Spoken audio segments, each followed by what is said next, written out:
Hey everybody, welcome to Visual Communication and Media. My name is Adam Rozeski. It's a pleasure to see each and every one of you. So excited to have you all here. Welcome. So last week we talked about sensory communication and the history of visual communication and different mediums that have been used over time.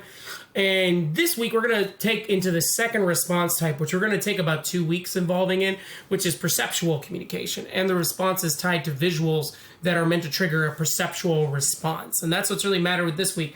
So just want to give everybody a heads up. I will get your grades done hopefully by Thursday is my plan.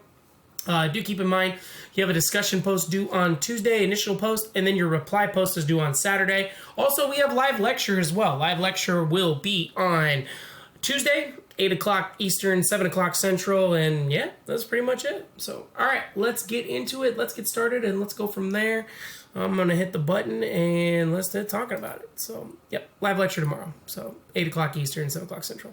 So, this week we're going to talk about perception. And perception as a whole is the organization and identification, interpretation of sensory information in order to represent and understand the presented information or the environment. It's meant to trigger a specific understanding from the viewer and to really trigger a specific perception. Now, the differences of perception varies between person and experiences and cognitive memories. So based upon their experiences and memories, they will understand things in a specific perception that other people may not. And that's what the visual and visuals that are built to trigger perceptual responses are, is to engage viewers and try to gather them and trigger them based upon those similar perceptions. And that's what really matters. Now, there's different perceptual concepts we're going to be focusing on. We're going to focus on cultural perception, how perceptions matter between businesses and people and how it's tied within cultures.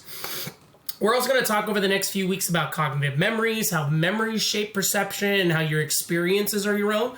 Not only that, we'll talk about businesses and culture, how they're kind of affected with everything. We'll also talk about the study of semiotics and the study of signs and how perception is based upon those signs, and stimuli and their perception based upon those visual elements as well. That's what we're going to be focused on this week. So we'll start that, and it'll be a 2-week process. We'll finish with semiotics in week 3 and perception as a whole in week 2, and that's pretty much how we're going to focus on it. Other than that, that's all I got. So be safe, have fun, enjoy. Hope everybody had a great week. I'm really excited to have you all here. Do keep in mind, lectures on Tuesday, 8 p.m. Eastern, 7 p.m. Central. Discussion posts are normal turn-in times. Initial post on Tuesday, reply post on Saturday. If you have any questions, comments, concerns, please let me know. Other than that, that's all I got. So be safe, have fun, enjoy. Hope to see everybody for lecture tomorrow. Other than that, take it easy. All right, thanks for being awesome. Bye-bye.